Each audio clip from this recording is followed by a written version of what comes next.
What is up, everybody? Yeah, you're echoing, my friend. Yes, I am. What the fuck? What's Yep. Can you hear good, me? Jars family? Let's get it. Is that what it's on? That's what we want to see because my thing looks like it said It something says live else. on my side. It is live on Jars, though. I mean, Um, what on the YouTube? yeah, that's what I want to see because it looks like it's not coming up the correct way, peoples. My Oh, let me switch peoples. over. I want to see if it's gonna come up that way because it looked like it said two men. Yeah, no, it says it's live on the thing right now. I'm looking It at is it. all live on our thing. Yeah, on YouTube. Yeah, Okay, cool. That's all I care about. yeah, That's it's all I live on care about. YouTube. I just saw it. Deal. What is up? What How's it up, my going? peoples? How is everybody? Champ's still in the building. I feel like Kenny Omega. There's no one who can compete with me. You aren't Kenny Omega. Like, I feel his pain. Not There's even nobody. There's a nobody who can smidge. compete, man. Nobody can compete. You're a hater, and that's all I have to say about that. Just sounds like you be hating.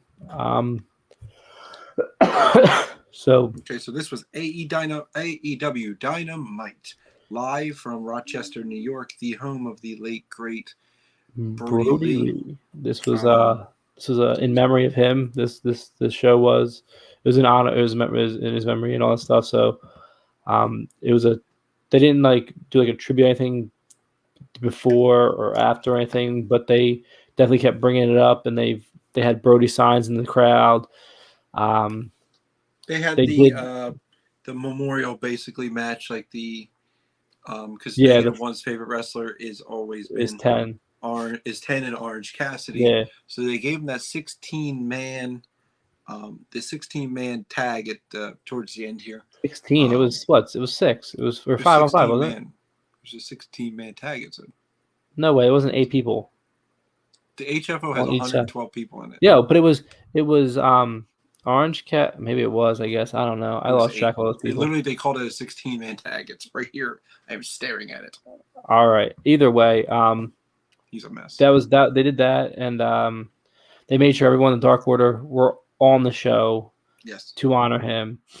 And it was that's where you felt it. That was like the heartfelt part. It was, the fans cheering Brody Lee throughout the night was also you heard it. It was great show. It was still tough to watch. Just hearing Brody and just thinking about him, and he was supposed to premiere there last year and everything, and now it is what it is. I mean, but we wound up having a rest in very peace, good Brody. show to honor him, and that's what the best part of this was. Yep. We started off on fire. We got CM Punk on commentary, which I don't mind, man. He's pretty damn good on commentary. Yeah, we talked about before. I mean, like I said, he has the UFC background or the MMA background, and he comes in, does a great job. And I will say that AEW does a great job with 4-man booths. Yes. Like no one's being like even on Rampage, no one's really overshadowed. And like when there's one missing for like interviews and stuff like that, you still have that slack picked up. So I think they handled it really well. I think he feeds off of everybody really well. Everyone feeds off of him. I like it a lot. I do. I think Tony Schiavone is always okay with not talking. Yeah. And stepping in when you need him for something in a more serious like how manner, much he hates Adam Cole and wants to punch him in his face. Right. Or MJF. Yes. Or Don Callis. So go to hell. He said some fun things as always tonight with that. So of course we start with Punk's music. He dances around the crowd. He gets ready to jump in, but can't. The New York State Sports Athletic Commission banned him from crowd surfing. So he was not allowed to jump in the crowd in New York due to COVID reasons. Fair enough. He made a point to say that. Then we start off right in from the jump with the match of the night without blinking. We get Jungle Jack Perry, Mr. Jungle Boy, against the number 1 song on the metal charts today. It's all about the boom. Boom. Yep. And my girlfriend appreciates the shit out of the song. Just kidding. Because I made it my alarm in the morning. There you You know go. how fast you wake up when it's like 6:30 in the morning, all of a sudden you're, it's all about the boom. And she's like, and now I like learned it to the point where like I hear it and I'm laying down and I'll go, it's all about that. And I'll just go, boom. Please leave me alone. And I make it my lunch alarm. Yeah. So the Saints, I'm just always ready to hit the boom. You're all about the boom. And now I understand that it is indeed all about the boom. So yeah. Great song. Perfect for, I think, the number one signing they've ever had.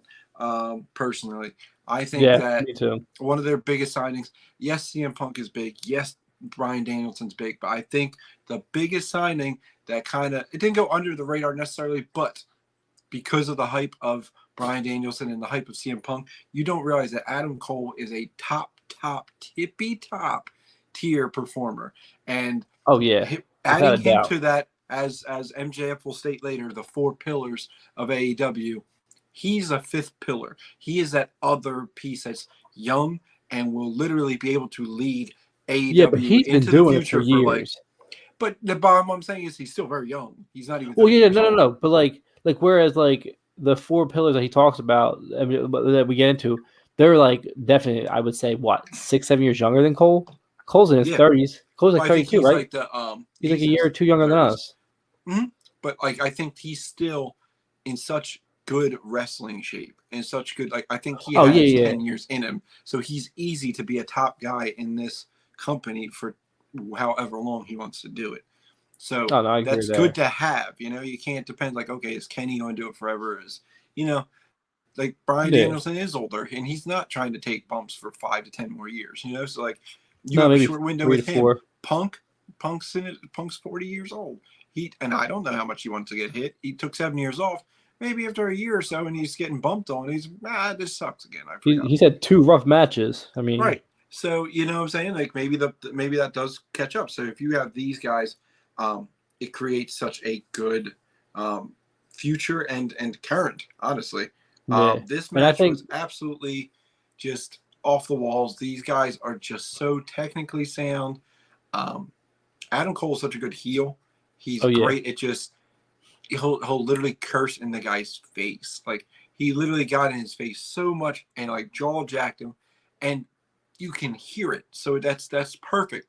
So you hear his cockiness, you see his cockiness, and then it's perfect for Jungle Boy to then reroute that thing around and make it something incredible. What I love about it, though, is like he is such a great heel, but is like the nicest person. Like it's hilarious. Watching him on Twitch and everything, it's like wow, like he is like phenomenal at playing that role. You're really good at your character, because that's what I too. I always look the same thing as you said there. I like you'll see him on Twitch and he's like, "Oh God, guys, thanks for the 100 bits. Yeah. You guys are truly amazing." Yeah, he's like truly appreciative of that shit. Goddamn head off. Like I was watching his interview with, on Oral Sessions, and it's like, he's truly happy for every single human being. He is. And then he gets into character, and Adam Cole baby is just a dickhead, and you're like, and he's fantastic. Great. You literally can do it. Love to not hate him for the most part, though. Like he's so beloved, and he's a heel. It's like Britt Baker, same thing. Like she's so beloved, but she's a heel. It's just like it's hard to hate either of them, just because of how good they are at being a heel. Oh, without doubt. Without doubt in my mind. But like you said, this match was by far the best match of the night. Jungle Boy put on a show as we know Adam Cole did. I mean, he had a bunch of kickouts. It was a near Fall City. It was. Cole hit a huge Panama Sunrise toward the end. First of all, that's why I didn't know he was from Lancaster. Okay, why do you call your goddamn move the Panama Sunrise if you're from Lancaster? What about the PA Sunrise? Okay, what about Panama, PA? You know. No, what about the slightly away from Philadelphia Sunrise? No, how about that? It doesn't work that way, man. It does not work that way. Pennsylvania Sunrise. I feel like that's great. Okay, he said he wants to move back here. Him and Britt are moving back. Yeah, they want to move back this way. Come this way though, not Pittsburgh. Pittsburgh stinks. Well, what's her faces? Penelope Ford and Kip Sabian are over this way. Yeah, they live around here now. Yeah. And so does Chuck and Orange Cassidy. Well, Chuck's always been from because Chuck's from around Chuck's here. from Kentucky. Is he? Well, no, they say that But he moved here the a long Kentucky time gentleman. ago. But he's been such a. I mean, he was a big Simmons fan. I remember when they first started AEW, and like, he was always catching him wearing Simmons jerseys. Now he better not be wearing that shit around here. He put a tweet out or something. Said, "What the hell am I supposed to do with all these?" And he has like 5 Ben Simmons jerseys. Burn them. And he said, "Don't worry, everybody. I still have my I still have 5 NB jerseys. We're safe, and I have my Matisse. So he's on board." But yeah, we have plenty of Philadelphia wrestlers. We have Wheeler Yuta. We have Yuta is from Philadelphia. We have Penelope from Philadelphia. We had 2 or 3 or 4. Penelope isn't. I don't think from Philly. It says Philadelphia, Pennsylvania every time she comes out. Well, they say but I think she actually originally from like probably like a Jersey area. But I think she's actually close to down south more. I think. I looked it up. I thought they always said she's from like Jersey, PA, but I think she's actually not from around here. She just lives here now. You shut the hell up. She's from Philadelphia. Hey, we claim her. It's all good. Yes, that's what I'm doing. I'm claiming it right now. But yeah, so we keep it on track. But yes. So anyway, so we get obviously it's a super kick, then the Panama Sunrise and the kick out at 2, and Cole gave this face to. It was a funny little moment there where he's like shocked and he looks at Aubrey and she's like, and he just like looks away like what the, because he like planted him on that Panama Sunrise. Yeah, like dude. He hit him, cleaned it up. He hit him clean on that. But then he tricked him a little bit there where. They were kind of going off the ropes, and he was between. It was Aubrey, Adam Cole, and then Jungle Boy goes to hit a suplex, and Adam Cole gives him the old ball kick from behind. Yep. And when he gets down to his knees, now the move is now called the boom. The boom. Okay, so he hits the boom, and I'm going to start this myself, and the crowd needs to get behind me on this shit from now on. When he gets ready to go for the boom. And he hits it. Why are we not all screaming boom? Boom! I agree with you wholeheartedly. Right? Like, I was screaming that from the couch. He comes off, and then as he's come back, it's boom, boom. Right. It'd be perfect. And that's it. You hit the boom with him, and then 1, 2, 3. Adam Cole is victorious. Well, they're here in Philly next week, so yes, they are. October the 6th, the anniversary show live from this city. I am looking for tickets, and tickets are. What's the word? Expensive. Yeah, extremely. I'm good. Yeah. So speaking of that, touching butt cheeks. So Aubrey Edwards and Britt Baker have an issue. So I wonder if that was a plan to have Cole on Aubrey to then start a feud with that because he's already got a feud going. Because Aubrey and Tony have that podcast show. So he called him out on the show. Then maybe Britt comes at Aubrey for trying to take her man. I'm just saying they could definitely play some stuff off. There's a lot of intertangling because they talk about it. Like cause I've seen every podcast episode that that Shivani and Aubrey have done, and they've brought that up a few times. Speaking of which, there's a new one that popped out. I forgot. It's I think CM Punk or Bryan Danielson. I think one of them's on it. That just popped up. They came up today. I want to see it. But yeah, no. So I think it's building. I think it's building to something. Honestly, just coming off of that. And speaking of Bryan Danielson, which is a great little segue there, he's next. So obviously this is my favorite part of all. Bay comes out, he wins. The Elite want to come out and celebrate with their boy, so they come out. Everybody gets a little something. They said, "Oh, here comes the best promo in wrestling," and they hand the mic to Nakazawa, who is just terrified. He says, silence. I have nothing to say. Right. Well, the best is right before that, Color grabs the mic and goes, "Get off the mic." Yeah, he's like, "Wait, what?" And the Elite is Color. What the hell? He's like, "Sorry." And CM Punk is cool on commentary that where when the Elite music hit, he said, "We just went from the top music, the top metal song on the thing to the worst. This song sucks. This song sucks. What is this from?" Yeah. What is this? He hit that one good. Obviously, Kenny then comes out and he speaks exactly correctly. He says that, Bryan Danielson doesn't have a chance because he has no record. He has to start winning if he wants a piece of him again. They will not be a rematch. And then you hear Flight of the Valkyries. Here comes Bryan Danielson. Bryan Danielson creates a T-shirt that I'm shocked is not out yet. Kenny No Balls? Kenny No Balls. I loved it. So it's like a CM Punk goes, that'll be a shirt.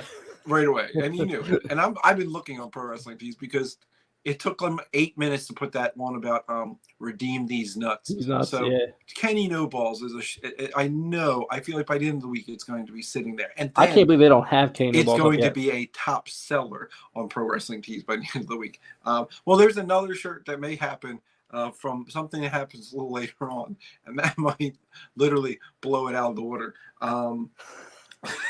But so he comes out to say like he wants a rematch with Kenny Omega, basically stating that Kenny has no balls because he won't face him again, and he's telling you got to climb up the ladder. So he offers himself up to any members of the Elite. And said, "Why wait till obviously, Rampage?" He said, "Let's do it he tonight." said, "Let's do it now." And here comes his crew. But as I said, he goes, "You think I'm doing this alone? Come on out, guys." He comes out with his boys. It is Christian Cage, Luchasaurus, Frankie Kazarian, and Jungle Boy and Marco Stunt come to back him up. The Elite, Super Elite, the Quadruple Elite, whatever you want to call them, they ran for the hills. All while the chant of Kenny No Balls was louder than MVP for Giannis. Okay, it was the loudest thing I've ever heard in my life. It was great. I enjoyed every second of it. Absolutely fantastic. Now I didn't write shit down for this because I watched it while I was working today, and usually I have a boatload of notes. P.S. We will be doing a review, one of us, both of us, I don't know, of the Grand Slam week. I have everything written down. It'll just be called Way Too Late Review, but you can still watch it. And one of us will record these things soon, I promise. But you got Dynamite now, so shut up. So next up here, we have Dante Martin and Matt Sydal versus Cody and Lee Johnson in a what the fuck is this match? It was a tag match. Yeah, I know, but like, I don't. At first I was like, whenever you see a match that's like very nonsensical that involves Cody, like as in like this isn't a physical feud they have. So the best part about something's going to happen. The best part about this is like, and I think this is where I think CM Punk, jumped the gun a little bit.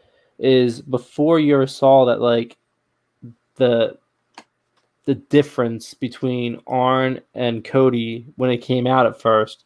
Mm-hmm. Like he had jumped the gun going, oh man, something's going on there. And nothing had happened at that point with them looking at each other. Trying to like point it out because they wanted you to notice during the match that Cody was trying to do everything himself.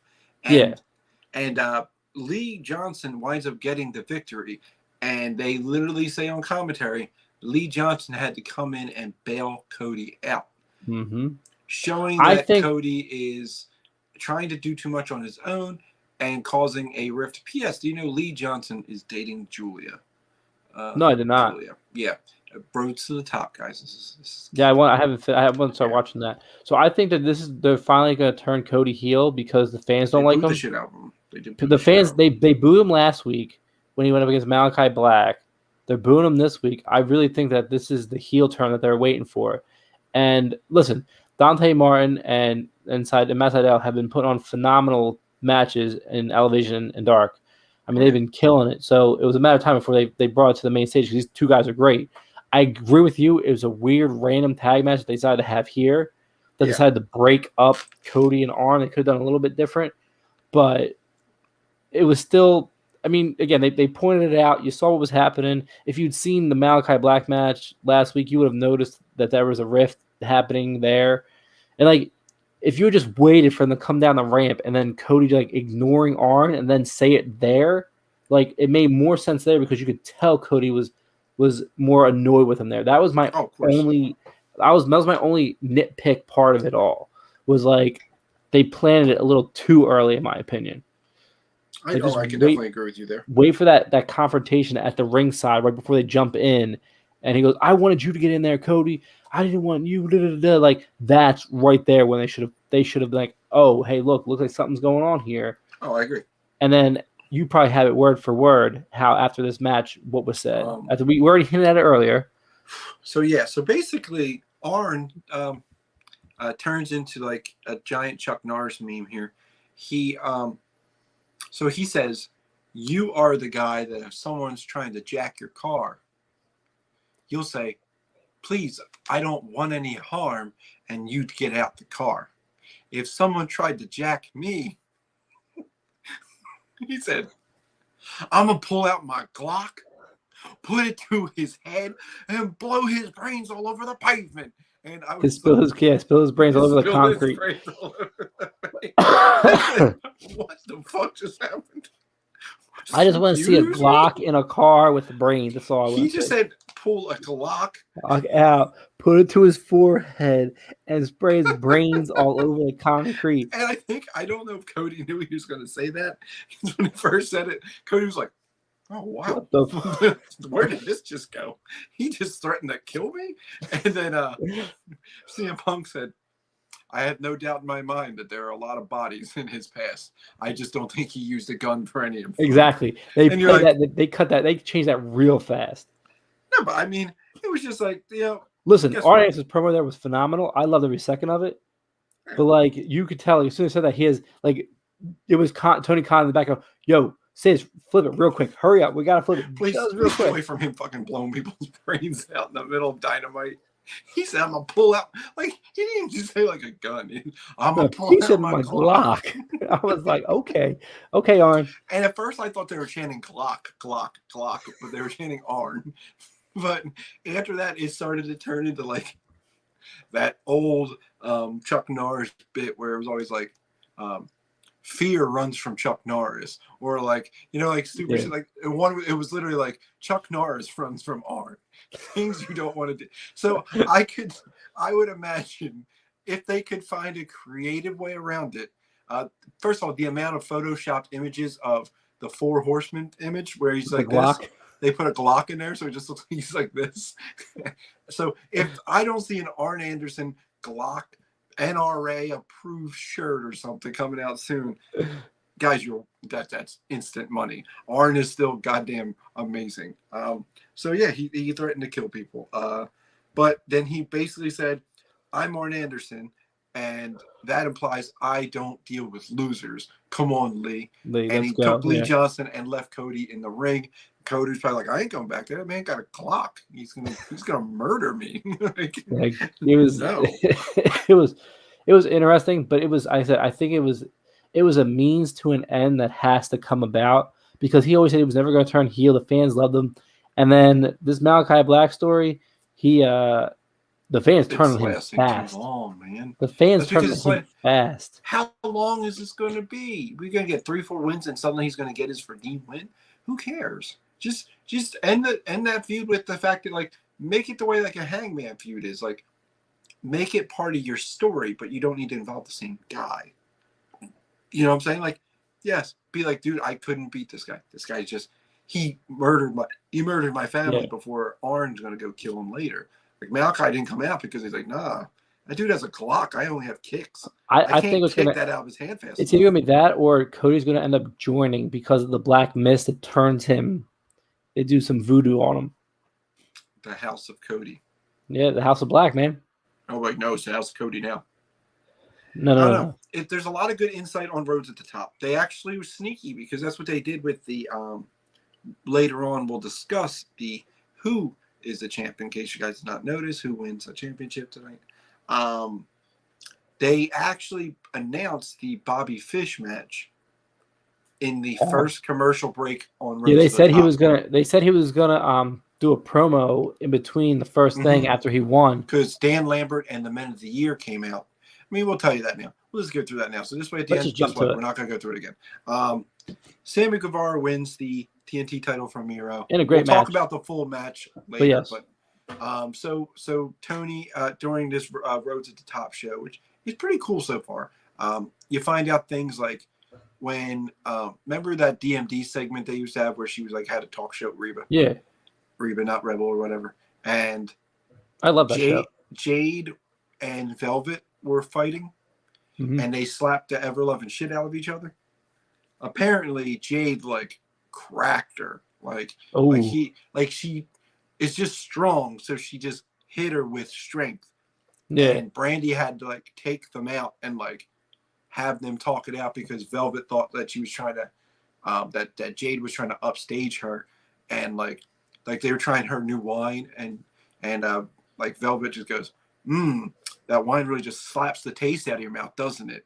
And like Jane's like, do you have a problem with me? And pregnant Brandy's sitting there like, because she has them doing the wine tasting because she can't do the tasting because she was preggo at the time. But yeah, so during that, there's a lot of cool little like in-depth like behind the scenes stuff that you see that's you're not used to. Ricky Starks when he injured his neck, it's Tony Khan talking to him, Cody's talking to him. It's really cool. So I would definitely, if you check it out, it's on demand. That's why I was watching on demand today. Yeah, I'm gonna pull it up right tomorrow. But so what's his name is Sammy and Five, the blog crew is all hanging there, celebrating the victory. Dan Lambert, Men of the Year, come out and say, "Oh, you're handpicking your opponents from outside the damn company." After he says, "Yes, I'll take on Bobby Fish," because Bobby Fish tweeted, "I'll take him on." So it's like right after it. So it's like a forbidden door thing because he was fired. He's not from the company, but it's an open challenge. So people from outside the company can come in to work that. Because I believe there is a GCW event maybe that's going to be here a week after Dynamite where you would get Moxley and Suzuki. And you would get, I think Bobby Fish is going to be on that card as well. Oh, you're going to be on the GCW card? Nice. So in Philly as well, it's at the ECW arena. But you'll have so basically, I think what's going to happen is he's going to have his match with Bobby Fish. I think the first feud is going to be with either Scorpio or Ethan Page, because they're going to they were trying to bully them around backstage. And then we went back to Rose to the Top. So back to the card, some more oddness here. It's a new trio, man. Yeah, this is the trio, man. They're like undefeated. I really do think they're introducing these trio titles soon. They need to do it sooner than later. Let's do it in January. So we have Moxley, Kingston, and Darby, the crazy threesome there, against Bear Country and Anthony Green, formerly of NXT. Why premiere Anthony Green in this match? That was my confusion. It was a weird move for them. That's who they picked for Bear Country. With Bear Country. Like, if you're gonna do this 6-man tag, which is cool, fine, do it. I'm okay with it. Like, I love the combination of Kingston, Mox, and Darby. Like, they work well together. I like that. Yeah. But like, you could have put anybody else with Bear Country, and I think it would have been a little bit okay with it. Like, I was like, okay, like, all right, listen, Anthony Green. Again, NXT, he's seasoned a little bit more, so he has the TV experience. So much, like, I get it. But I was thrown off by it. That's all. Yeah, it was just a very odd match. It was pretty quick. There really wasn't much to say about it.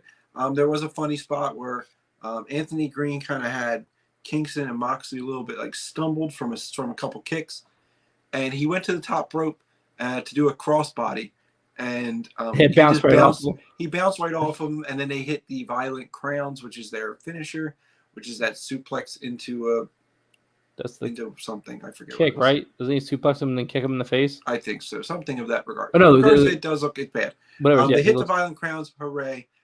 They're celebrating, and Sting comes in and hits the Scorpion Death Drop on Anthony Green for good measure. Yeah, because I was Moxley goes, hey, here, take him. Yeah, Moxley, here, take him. I guess I'm doing this. And of course, Kingston holds up a Brody Lee sign, which is really cool. Yeah, there was nothing to that match. There was no story to that match. There's no nothing. It was just, hey, look, let's watch Moxley, Kingston, and Darby do crazy shit. I'll tell you, I think, like I said, this trio's title's got to come out soon, and you're gonna put. I mean, I don't know what's happening in the pack these days, but you have to have, and they have a lot of trios. Why not this one? I love this trio. Yeah, and then after this, we wound up getting the 1,800,000 man tag match. It was so it's the Dark Order and Orange Cassidy versus the Hardy Family Office. This match was kind of like a mind blower in its own right because Colt Cabana is in this match, and CM Punk is on commentary. CM Punk is calling a Colt Cabana match, and they hate each other. Well, no. So I've heard. So I don't know if they've ever squashed that beef, but I know they did have. They did have. It was legal troubles. It's not it was legal. Yeah, troubles. It was some legal troubles because was it Cole who sued Punk because of the legal trouble with everything, or vice versa? That's how it went. But I don't know if they ever like. I don't know if they were reconciled. I thought the same thing. I was very intrigued by this match. Yeah. But this all culminated because of. So I really thought they were going to bring back Hangman, but I liked how they handled this way better. I thought that's what we were going to see too. I thought it was going to be Hangman comes back, everybody's happy. I liked how they did this though. I mean, Stu and Evil walk out, and again they build us on Dark and Dark Elevation. So if you have no idea what's going on, you may have been lost because they only showed I think on Rampage last week or Dynamite last week, so it's been here in between. But they've been building the story, and I love the fact they build the story. And they walk. They're leaving the match because Alex hits Evil because he gets thrown into him, and Evil's off his rocker. And you see Amanda come out with Ty and Anna and -1. Yeah. And she just screams at him to get his ass back in the ring. But -1 also gets him with the papers. Oh, no, I thought she walked out with the papers. I thought Amanda walked out with the papers. No, -1, would you flung them papers gangster style at he pulled what his dad did. That's what he did. Damn right he did. And she just snaps. And they got back in and just started fighting with them and all that stuff. And then it was also that's what got me there because you saw even though she was coming out for that segment, you could tell that they were crying in the back. It was Ty, Anna Jay, and even Amanda both looked a little teary-eyed when they came out for that segment right there. And it was I liked how they handled it this way. I did like the way they all right, we're in Brody's hometown. Who's going to come out to save him? How about Brody's wife? She's going to come out and get their act together. Get it together or don't. So this was a tremendous match. This was exactly what you needed. It brings the team back together. And it kind of gives you that you needed that for his.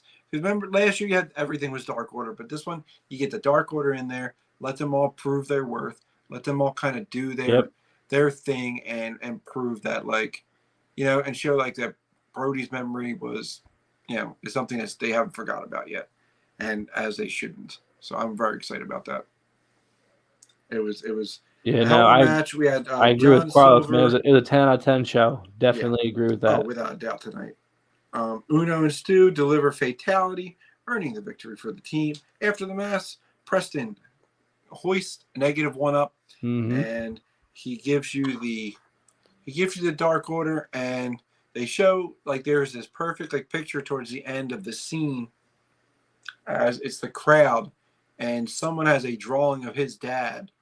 And it says, it's Wednesday, you know what that means. And his son's looking directly at this photo of his father and is giving that Dark Order symbol. And that shit was there's yeah.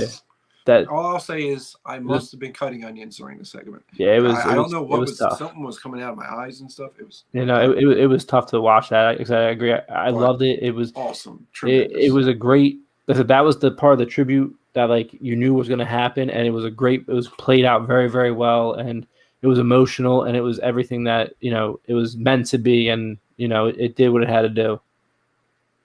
Yeah, I think I 100% agree with you. It did exactly what you needed. It performed exactly how I would hope. And they're very good with that to make sure they're not going to pull the goofy stuff where they're going to lose in his hometown. Just they don't have the weird Vince-isms.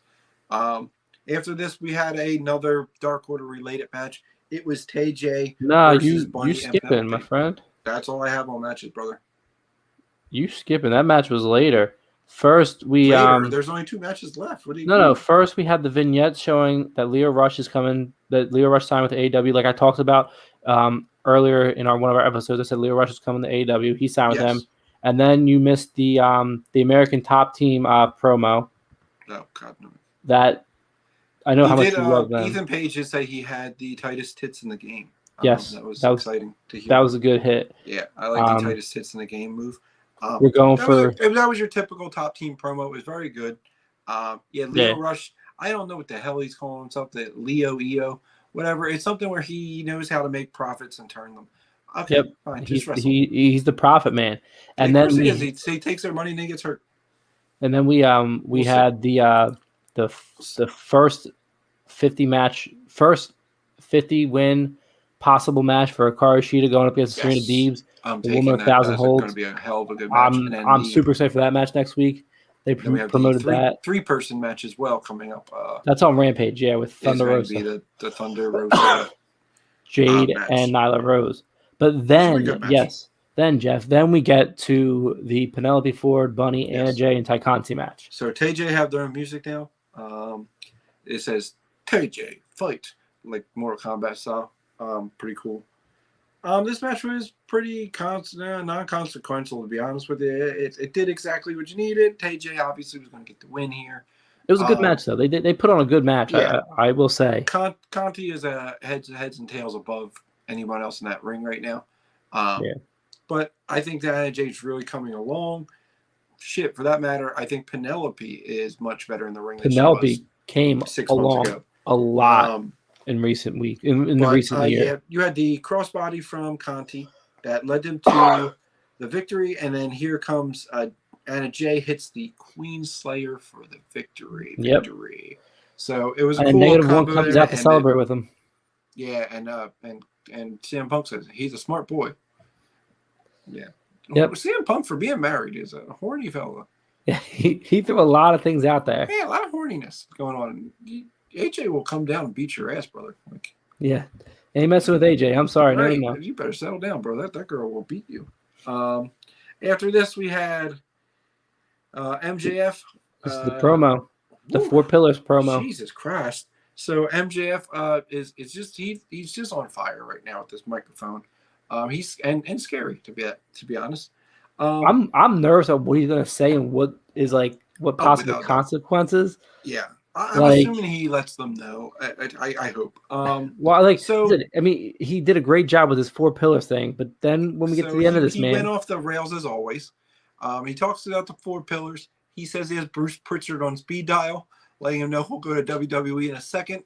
And CM Punk says everybody has Bruce Pritchard on speed dial. That really isn't that cool. That was a good one. Yeah. But the best was, so he brings up, he goes, Sammy Guevara, beat him. Jungle Boy, beat him. Darby Allin. All right, next. Like he just skipped over the Darby Allin one. And then of course, so here comes Darby. I'm always down for a Darby Allin MJF feud. So it was after that Bruce Pritchard. Then you hear the Darby Allin music come out, and he comes out, and again, it's one match that, like you said, we haven't seen yet. It's a match I've been wanting to see because it's the 4 Pillars, and that's literally the only one I think. I mean, Jungle Boy, I don't think Darby have gone at it, but Sammy, I think Sammy and Darby have though. I'm almost sure they did a pay-per-view. They did, yeah, they did on I think Full Gear last year, maybe it was. I'm thinking towards the beginning of the company, a lot of them kind of mixed up a little bit more because of that was the roster. Like I don't think Darby and Jungle Boy went out, but like this match, like when he came out, I was super excited. Yeah, I will take this feud any day of the week. But your boy MJF, I don't know, man. MJF goes, and I didn't think he'd go here, but then again, after last couple weeks where he was going full in on Pillman and his dad and his mom being a meth head. He delivers literally this crazy promo saying that the wrong man died on the night that Darby got into the car accident. Well, they say why he's straight edge. First of all, when you said straight edge, CM Punk's his music said. So here comes everybody going CM Punk again. But that was I mean, if you haven't heard Darby's story, that's the same story he tells in every interview. You'd be shocked. There's a lot of people who heard it, then went and researched it, and then came back and was like, "Oh, that happened." Yeah, like that's literally his real Darby Allin. In any interview you see him talk about, like he's always talked about, like people, well, where'd you get his gimmick? It's not a gimmick. This is my real life. Like a part of me died. That's why I paint half my face. Yes. This is a true story that he's building off of. So like as soon as I heard was, I was like, oh man, he's gonna say that, and he goes, yeah, he did. I was like, oh god. And you're like, you're cringy, but it's almost like this kind of cringe. The best part was, it was great. I'm gonna watch. I was like, yes, but the best part was Darby, the way he handled it, and it scared. Like I think Punk is the one to point out, but it scared the shit out of MJF because he didn't attack him. He says he is a bully, and when bullies don't get their way, they get nervous. Yep, and that's exactly what it was. And it was a cool way of doing it because every other time I'm going to say something you don't like, and I'm going to We're attack gonna you. brawl out, and then Mhm. Wardlow's gonna beat you up, and then you'd be laying flat and everything. Instead, it was like everybody in the world was confused. Like, wait, MJF just left. Yeah, Like, that's weird. he was like, you cannot break me mentally. Right. Like, and that got to him. And I said, you don't. I mean, we've been watching wrestling our whole lives, dude. I don't ever remember a promo where the guy goes, "You won't break me," and the other guy walks away. Usually, like I said, it's always a fight. I cannot Especially think of that one. promo. Yeah, I cannot think of an incident where like anything's been said and a fight doesn't break out. You know what I mean? Right. A fight always breaks out. So like but it fits Darby's character so well that like it went right along with the story. Oh, I agree 100%. 100%. So after that, of course, we get a little video package talking about the upcoming match, the main event, the TNT Championship match between the Spanish God Sammy Guevara and Miro. Miro obviously 15-0, and Sammy hasn't held a title yet. So you knew it was close to or about time, and the way he's been hyping it up on both his vlog and I figured it was his way to win it. Like, to give him this, let Miro move on to bigger things now. Like, yeah, but I don't know what you're going to move to with like Miro. Yeah, but you know what? You move to a different kind of feud. You can move to a bigger, longer feud, because the whole point of that TNT title is let's knock out. You're done. You're done. You're done. Well, yeah. You're done. So you build him up. Now you know Miro is a strong, diverse, giant monster. Okay, Yep. and he will on any given night beat you in 5 minutes. Great, but now you can start. He hasn't really had since when he became the TNT champion. His feuds are like 2 weeks long. Yeah. He hasn't really been able to set a feud because that's not what the TNT Championship is necessarily about. It's not about having long, withstanding feuds. It's best wrestling. That's what you do, and you do it week in and week out. You're the person who every week or two is defending your title. That's why you're the face of the network. So Miro did a hell of a job. Oh yeah, he hell killed of a job with that title, and he raised that title. Just like Darby did, just like Brody did, just like Cody did. They all have put their stamp on the title that you don't think of it as a bull crap title. It's not like this, oh, well, here we go. It's everybody's going to pass around the TNT title. No, it's well, it's that's a it. title that's None of their been titles held are like that, though. That's the for best part being about this it. long into this title. You can name the champions on one hand. So, because Cody's the only two-time reign, right? Because he's Cody. Yep. Yeah. But Cody, it was Cody, Brody. My thing was, Cody, I thought it was Cody, Darby, Miro. I thought it was interesting that Darby still holds the title the longest out of them. I thought they were going to let him. That like it's going to be Miro. It's a 40-day difference. I figured like because Miro's so dominant, you build out a little more. But like when they said Sammy Guevara was going after, like Sammy's got to win it. He's the next likely champion. They were like, saying also that they moved this match around a bit to make it for this particular episode, because with Brody being someone who really did bring that title a different kind of he was really the first one to raise the title. Like Cody, he took that first title, but that was like he had a tough go of it there, because not like tough. What I meant is he did it during the pandemic. So Cody's basic move there was, I'm just going to bring in a bunch of indie talent that people want to see. And guess what? Which was great, though. He did a hell of a job there because he got Eddie Kingston a job. That was one of his moves. Ricky Starks was one of his. So, like, what he did with that title was different. He just pulled look, there are so many very talented wrestlers who cannot wrestle during the pandemic. Let's get them out there to wrestle during the pandemic and just challenge me openly. And it became exciting because you were like, look, it's a pandemic. There's no crowd. But, like, at home, I'm, like, on the edge of my seat, like, who are we getting next week with Cody? Who's this week? Who's this going to fight next week? Exactly. Right. You got fucking Warhorse.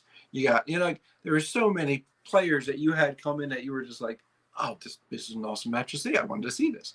And I see it kind of seems like that's what they're going to do a little bit more with Sammy, because his first match he's going to be taking Bobby Fish, who is not officially signed with the company. Oh, also Kiera Hogan officially all signed.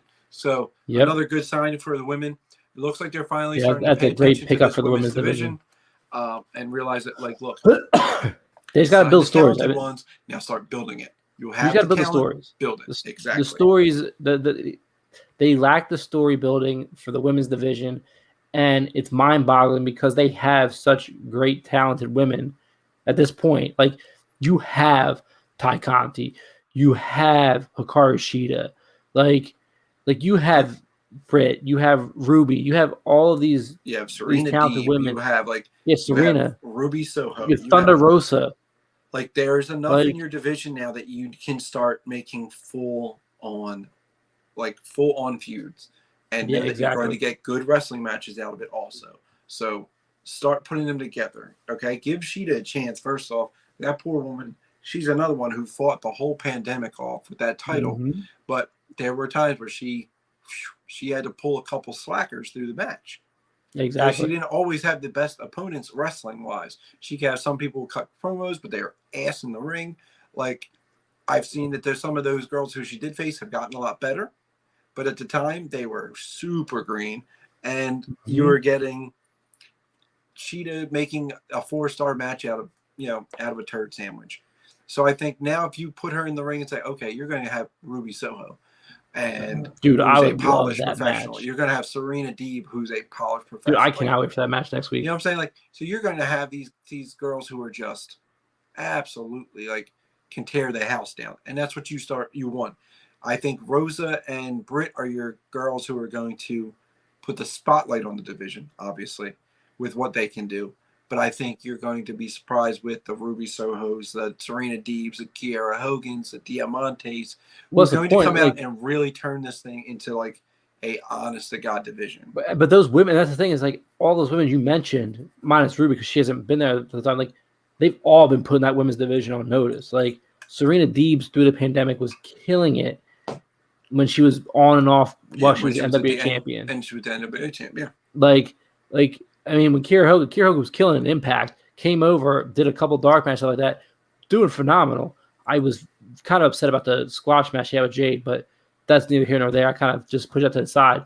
But like you said, these women like Diamante, she's another one who just built, a following on Dark and Dark Elevation, and is phenomenal. Like Big Swole, another one.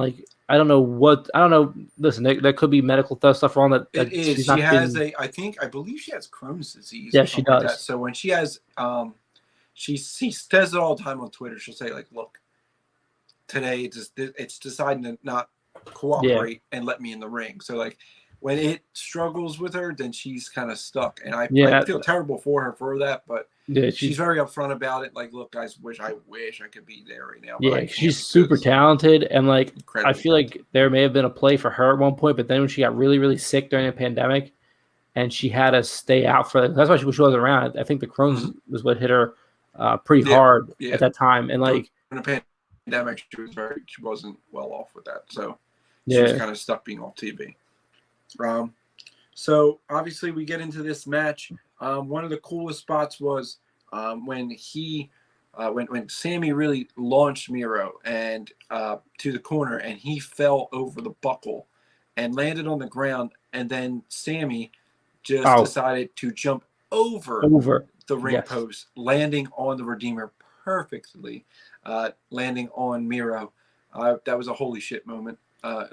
He cleared that without blinking. He's done that once before in another match. I think he did that against Kip Sabian in the first match honestly, in DC. He just doesn't wrestle a lot. He just doesn't. You just don't see Sammy enough in the ring. So it was another really good reason why I was super excited to see him win, because that means we're going to get more matches with Sammy Guevara, who is so goddamn talented. And you're just been waiting. I think they've been waiting to just uncork the guy and be like, "Go, do you." I know you're going to put on because then you are thinking, Guevara Cole TNT title, right there, I would take that match 8 seconds flat. Guevara Danielson, Guevara I want to see Guevara CM match, Punk. Guevara, I want to see GTH versus GTS, and I think you will. I was listening intently. It was weird to see CM Punk say, "Oh, that looks like mine," because it's such a similar move. But the strength of Sammy to get Miro up. First of all, they're like, Miro he's not gonna be able to get him up. He won't get him up. That man is so goddamn athletic. They did that Spanish fly, and oh my god, dude! Just you got to understand that that's not a one person move. Like Miro has to be equally athletic for that task to work. My unathletic ass can't pull off a Spanish fly with somebody because running. I can't flip, and I can't flip that fast. I would just break my neck. But like the athleticism of both them, and seeing Miro do a Spanish, like even though it was done to him, but like that's a big man with a lot of athleticism. It's a big man did it, but like Spanish fly. The momentum that went into that Spanish fly was just ridiculous. Incredible. Like he was running so fast, and the flip was just so quick. I mean, it was hit perfect. Like I said, again, two great wrestlers in the ring. That's the only way that's getting pulled off like that. And, it was a great moment. Obviously, here it comes to after he puts Sammy on the floor on the outside for some way or another, he starts ripping all the turnbuckles off again. So Sammy rolled out of the ring to get away from him. That's what it was. To kind of catch his breath. Fuego and he got angry about that. Stop him. Miro immediately puts Fuego to sleep again. So Fuego goes down, and when Sammy comes in, he hits a cutter, and when he stumbles, Miro stumbles, and his head banks off of one of the exposed turnbuckles that he caused. Which lands him right into the GTH, which then leads to the 630, which leads to a new TNT champion, Sammy, as JR would say, Sammy. I don't know why he says it. It must be an old person thing, but like, I don't care. JR's a man.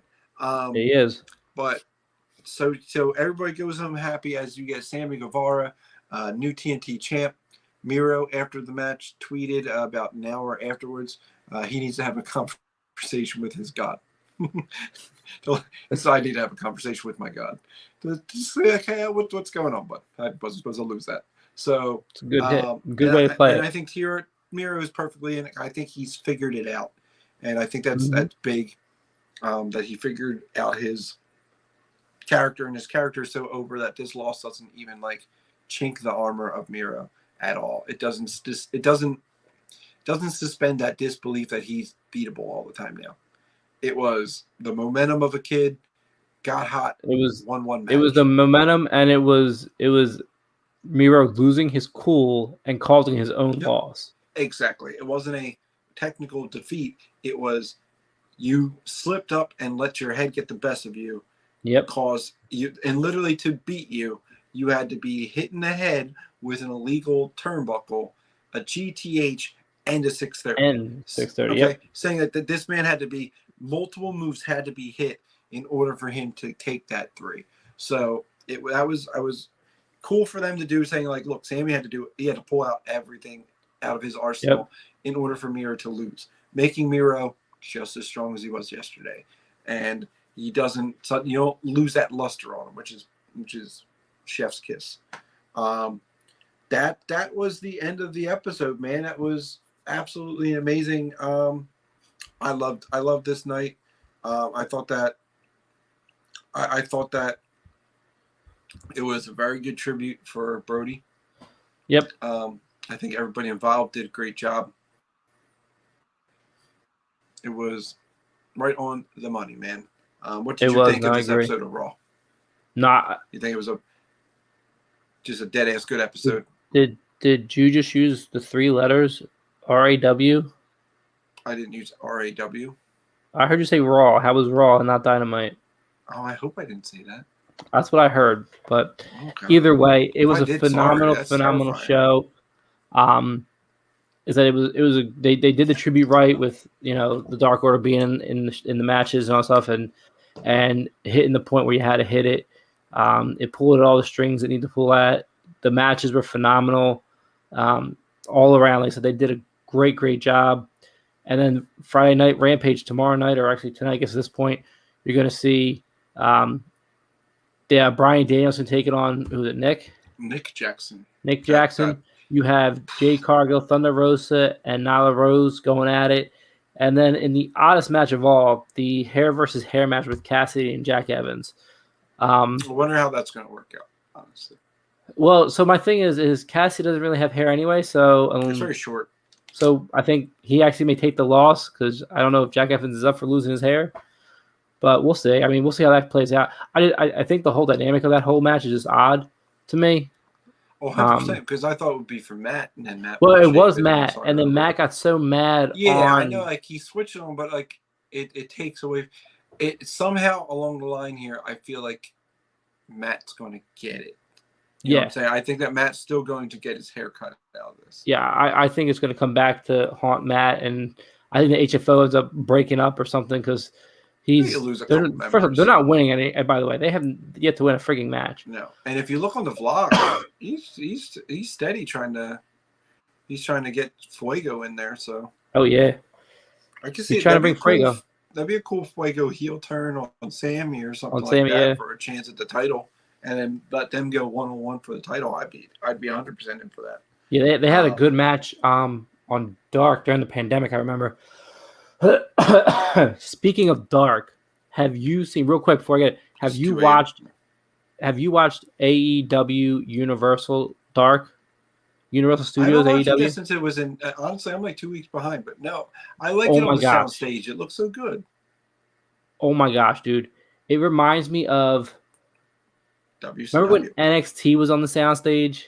WCW was on that soundstage. Well, that I too, but like remember you going to a WCW on that like soundstage when I went to Florida. and when Impact was back there, but like you remember like how well you heard the crowd back in the day, like the NXT back in the day, like you could hear the crowd cheering and chanting, and of course, it was that feeling again. Like Thunder Rosa obviously gets out, and you know there's maybe like 50 people in there, if that, and you have the cheers, but like there's one I can't remember which match it was. You hear one of the fans go, "You suck," and it was just like I very was loud like, and apparent. yeah. And it's just like, wow, like I liked it, like the fans who just like enjoyed being there, like some of the asshole fans, you know, it is what it is. But like that small feel where you hear the crowd, you feel the crowd with you. I thought it was, I think it's a great move for Dark to go that route. And like I said, they basically it's another night to get a bunch of wrestlers on and watch them because now it looks like Elevation is only like a 30-minute show because they do it before or after Dynamite, depending on or Rampage, depending on when they pull it off. So it was good. You have to check it out and tell me what you think about it. Yeah, I'm gonna definitely have to. Definitely. Yeah. I mean, I think it's smart. You gotta start breaking your things up. I think because I think originally they didn't understand that it's gonna be hard to book the building that you're in the city of for two different nights. So you can't be doing that in every city and say, hey, every Wednesday and Friday we'll have it at the city. So now Rampage is now being taped pretty much right after Dynamite. So that was where you were taping Dark or Elevation. So I think that's why you move to the soundstage, let that be its own thing. And then you're basically everybody who gets to go to the show gets a 3-hour wrestling show. Yep. The downside, the only downside is and the then spoilers. Friday you're just like, I don't know. Yeah, the downside is spoilers, but I just don't pay attention to it because I want to watch Rampage. No. And not that it stops me from watching, but like every week I get something that says Rampage results spoilers on their Wednesday night or Thursday night. Delete. I don't want to see it. I'll say nope. I'll watch it on Friday and be excited. Yep. If it's a week that I don't know if I'll be able to watch it live, then sure, maybe I'll be like, okay. But I'll still go back and watch the show no matter what. Mm-hmm. Like they've already said that the Bryan Danielson match is incredible with Nick Jackson. So, that was pre-taped. Find out why. Rampage. Rampage was. One of some weeks they're doing something. I couldn't remember if this week was pre-taped. That was another one that was done at the same time. So. Okay. That was already a done deal on that match. But I mean, like, come on now. Did you really think that match wasn't going to be anything but spectacular? Christ, right. I mean, look at what the Young Bucks have done with the Lucha Brothers, who are phenomenal. I imagine that match is fantastic, and I hope I'm awake to watch it. That's all I have to say. And we will find out.